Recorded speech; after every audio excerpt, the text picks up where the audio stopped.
IBP has a long history of working in Kenya on a wide range of budget issues with the aim of increasing public understanding and engagement with budgets and budget transparency at both the national and county level. In the year 2016, IBP Kenya began promoting a new approach of public engagement with budgets termed deliberating budgets.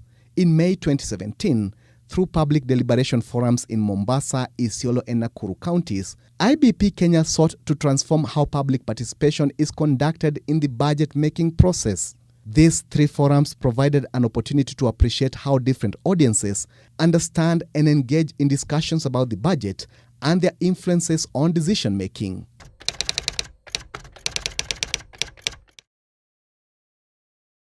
It was evident across the 3 forums that having a learning phase in the morning impacted a lot on how participants deliberated and made allocations later during the day.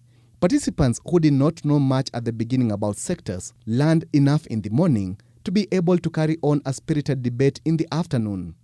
During these demonstrations and trying to push people to learn and understand what sectors are and what they should take into consideration, we see that once people learn, they start to adopt facts in their proposals.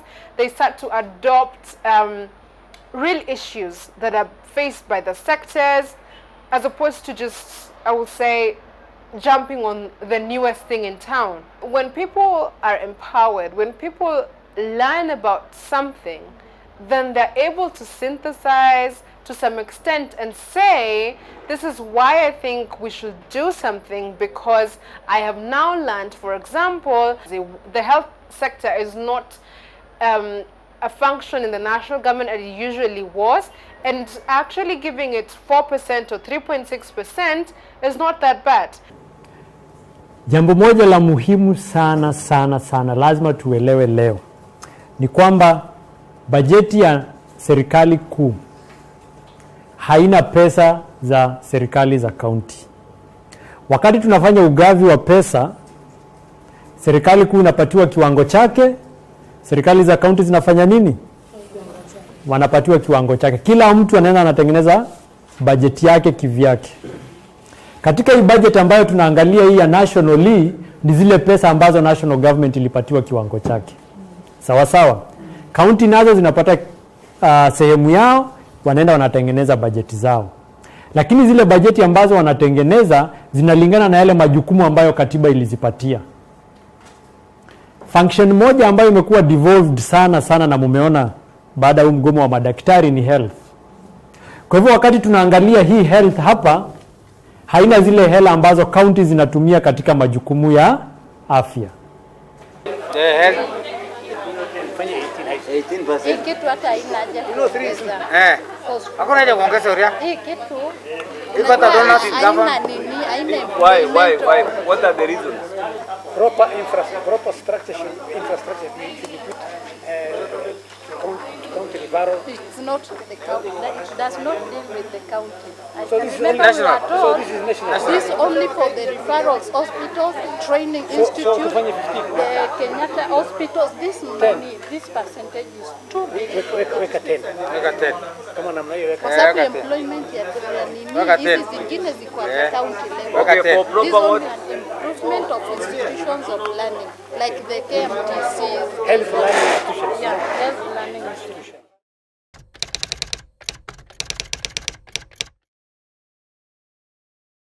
Participants were informed about the importance of giving reasons for their choices. Although they struggled to give reasons in some cases, participants across the 3 forums gave better justifications of their choices as the day progressed and when more information was provided. While reason giving improved through the forums, participants still struggled to justify allocations across sectors. We've learned a lot about reason giving. How do people react to what they have learned? Do they use it? So for our deliberations, of course, like even the government ones, are done in one day, and we took the morning part to teach people about sectors, and you will see in the afternoon people are trying to apply what they've learned, but because they've just learned it and they've not internalized, then they're still struggling to adopt reasons that are based on facts. Kumbuka, wakati tunafanya mazungumzo hata katika hayo makundi, lazima tuhakikishe ya kwamba wakati unasema nataka sekta fulani ipate pesa kiasi fulani, lazima uisupport na reason nzuri. Si kusema tu sekta ya elimu ndio muhimu kabisa katika taifa kwa hivyo ipewe 30%. Kumbuka utakuwa umesoma hiyo sekta inafanya kazi gani, hiyo sekta ina shida za aina gani. Kwa hivyo tukifika katika yale makundi, wakati mnapeana maoni yenu kuhusu ni hela kiasi gani natakiwa kupatiwa katika kila sekta, ile support reasoning ambayo utakuwa unapatia lazima iwe nzito. Kirie kwamba in the practical case wakati tutakuwa tunafanya hizi public participation, ni tutatoa reason ambayo itahakikisha kwamba kama ni county government ama ni national government wanaelewa maoni yetu.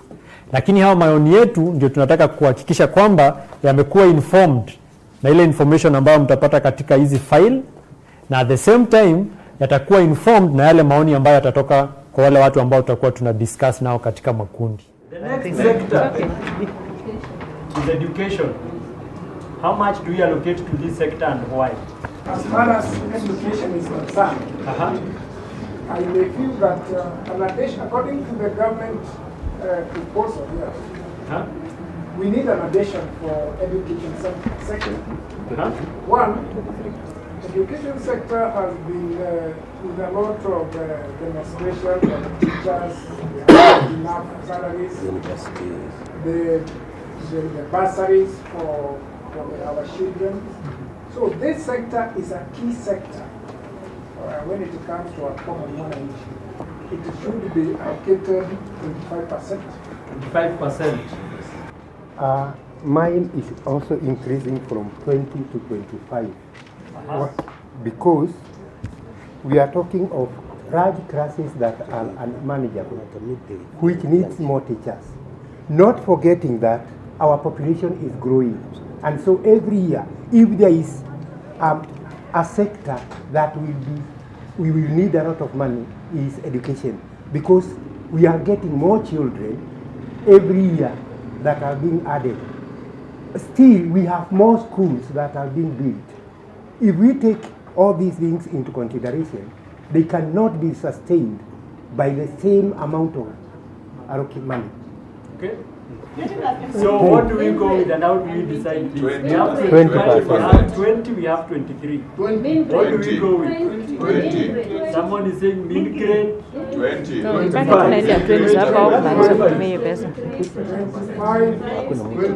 also free to vote. 20. In case you have options limit, you want to vote.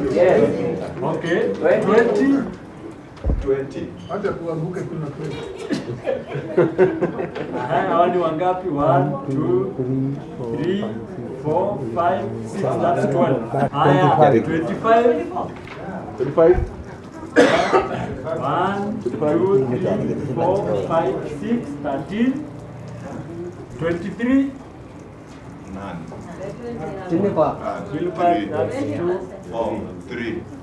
3, 4. So which ones have won? 20. 25.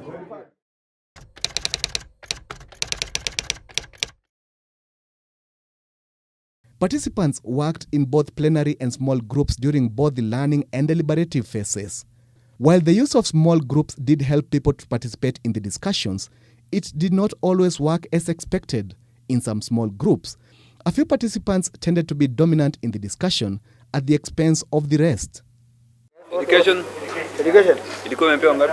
Kitambo ilikuwa imepewa ngapi? 20. Ilikuwa 20. Because actually what we propose Is it 20 or 5? 20. Sasa tupatie ngapi? You know what we are doing? Like what we propose, that is what they will push to be done. So if we stick by what the government has been doing, pia hata sisi tutakuwa like tumejifinya sana. So we need to like kuweka juu, especially sisi asal areas. Toka 15. Sawa. Why do we feel as Isiolo County? Why do we feel like we need 15 rather than the government? What was the government? 7% of the government. It is because for one, As we want like a lot of improvement in our schools. Let's go to energy. On energy, there's a lot of corruption. It is benefiting some few. Because at transformers Hata ikafai. outdated. So let us reduce budget. Weke 5. 10. I'm seeing that we talked about we want to understand. The purpose is to understand what normally happens under these MDAs. Wengine wetu watujui zingine, si ndio? Yeah, why don't we run through like the National Treasury? We try find out under general administration, what do you think they are doing in that? Under devolution. So devolution, we know the Ministry of Devolution. So it talks about basically the administration, the staff, the ministry, and the operations behind the ministry. So when we move to Public Service Commission, I believe we know the PSC. Tunajua kazi yake primarily is just to employ staff. CRA, Commission of Revenue Allocation. CRA determines the amount of money that will go to counties. So Sara Serem Commission, I know we are very much aware of that. Kienda kwa Department of Special Program. So mambo yake ni kama sahii kulikuwa na njaa. Naona mambo ya relief food inatokea under these special programs sasa hizo. Department of Sport Development. Sports. Department of Gender. Gender. So mambo ya gender mainstreaming imekuwa under these departments. There's an issue of FGM. They have been tackling it. Na women empowerment. Yeah, that's affirmative action. Yeah, affirmative action.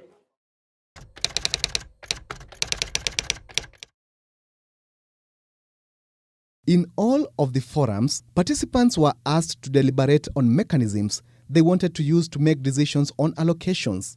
Although most said they preferred consensus, they ended up voting and averaging when faced with varied allocations. Thus, in reality, consensus was not possible.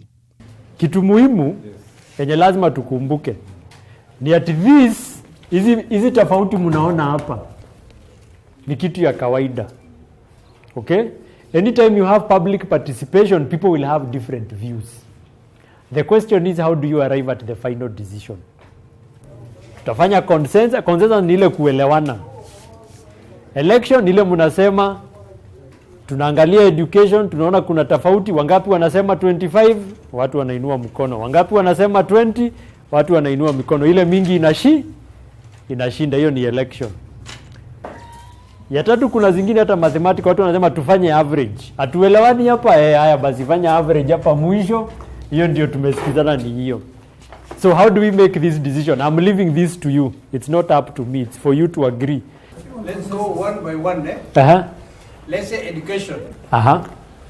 Group 1 wamesema ni 25. Group 2 wamesema 20. Group 3 wamesema 20. And group 4 wamesema 20. We'll go by 20.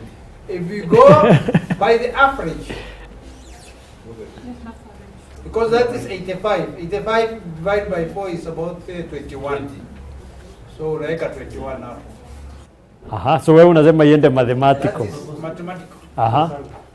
Anyone with a different point, he's made his suggestion very clear.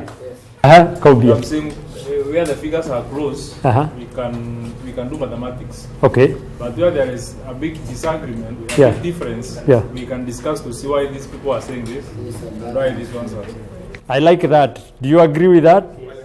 Energy and infrastructure. This is the one place where there are very different views. There's a group that has 20, we have 25, we have 10, we have 15. Now, why are we having so many differences here? I want to hear the extremes first. I want to hear group 2 and group 3. On energy and infrastructure, you gave your group 2. Yeah. You reduced by 3%. We have reduced because the government in the previous years, they have spent more money on energy and infrastructure. So that means there is minus a problem. So it will keep on reducing. That's how we argue. Group 3, yes, you gave it 10%. we say 10% because we have already seen some of the infrastructures has been over-exaggerated in terms of costing. For example, power lighting, we have those what you call transformers, which became obsolete, and the price is triple. So I'm seeing a lot of exaggeration and interest parties involved in energy and infrastructure. So I think 10% will do if properly utilized. We will remove those curtails which have bloated that budget of infrastructure and energy. That's why we came back to 10%. All right. So you've asked them, the other groups also reduced. The question now for all of us is by how much do we reduce, right? That's the agreement we have to come to. By 8. Do we reduce it by, what, 18 percentage points? Because from 28, which is the government's proposal to 10, is you are reducing the budget by more than half. Remember what we are doing today is we are trying to do things differently from how the government does it. Yes. Right? Wao mnasema serikali wao wanakuja kama washaamua. Si leo tunataka tusikizane. So 20 or 25, do we vote or do we have a consensus? No, 25. We vote. Okay, because we need to make a decision. 25. Those ones who are going with 25? 25. 25. Yes. 25. Okay. Those who are going with 20? That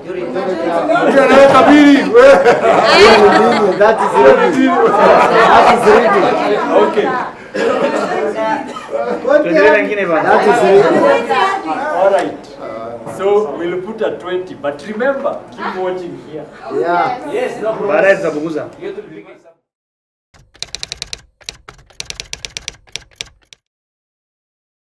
IBP Kenya ensured that there was at least one women-only group during the learning phase. This was designed to help women to feel more comfortable in participating in the deliberations by giving them a safe space to learn at the start of the day.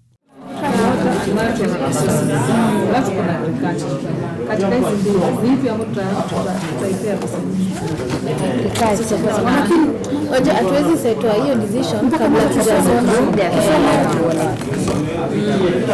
The armed sector consists of 5 MBAs. Below is a table showing the MBAs and the programs in each MBA together with the recent allocations. The first MBA State Department of Agriculture.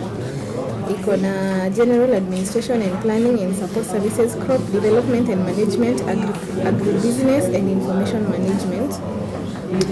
The first one is blank and it's been given 21. And that is ya pili ni 3, ya tatu 17, ya 4 1.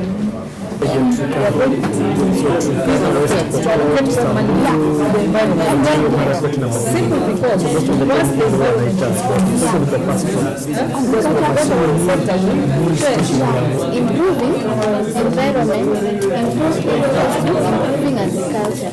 Improving agriculture is equals to improving social security, and improving social security is equals to improving physical security. Improving physical security is equals to RP Kenya.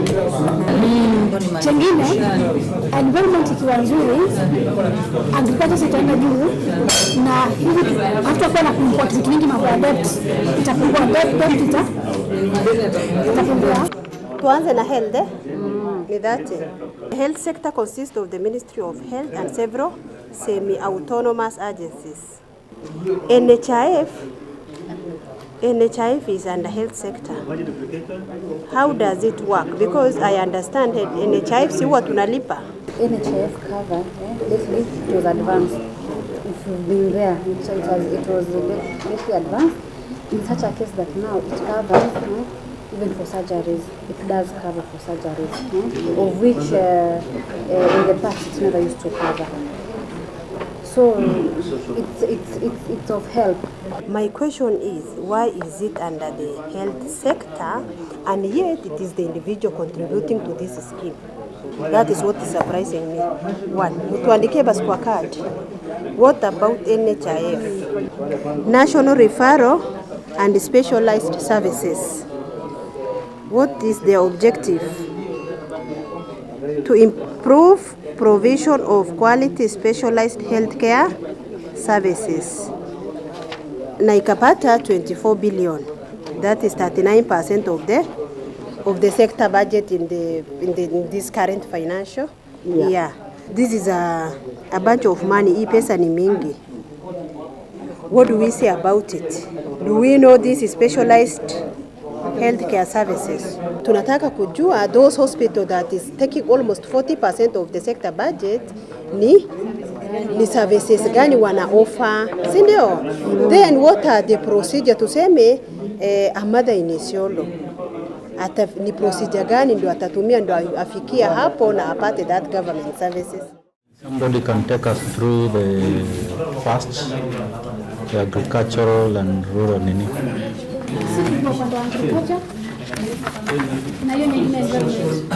Tukawa tumeambiwa tuchambue zote mbili. Ni ipi ambayo tunaweza kuipatia kipaumbele ama pesa nyingi na ni kwa nini? Hizo keti zote tunaona kile kitu ambacho tunaweza patia pesa nyingi ni environment sector. Kwa sababu gani? Kitu cha kwanza tumesema kwamba environment iko improved. Hii agriculture itafanyika. Tukimalizia tukasema kwamba sekta hizo ndizo zote 10 zote zinaandaa environment. Maana kama ni upande wa energy, kama ni upande wa health, kama ni wapi, yote inalenga environment. Wote tunasema ipo percentage za ngapi? Kama 10%. Agriculture. While this did appear to encourage women to participate, it was not fully adequate to avoid male dominance in some cases. We often think that in large group forums, then having small group discussions may help people to interrogate the issues at a personal level. But what we learned, even in small groups, they're dominant people.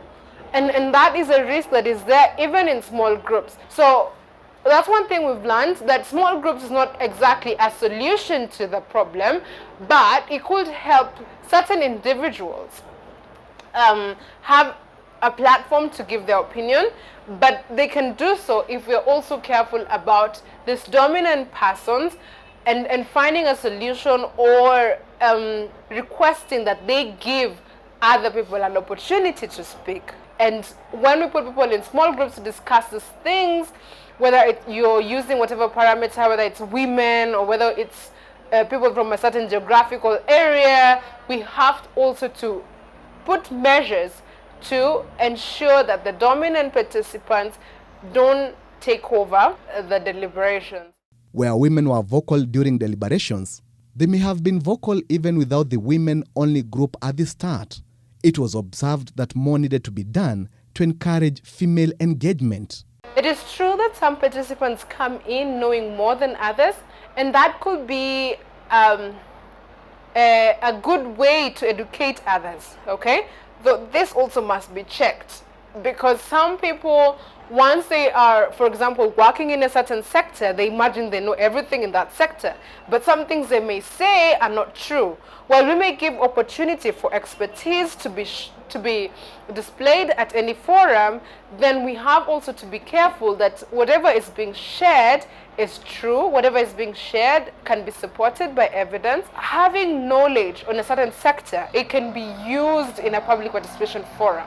You can help other citizens to understand specific issues in a sector. For example, if you're a teacher, you can help people understand what has been happening in the education sector, why the strikes, why children at a certain age are not learning how to read and write.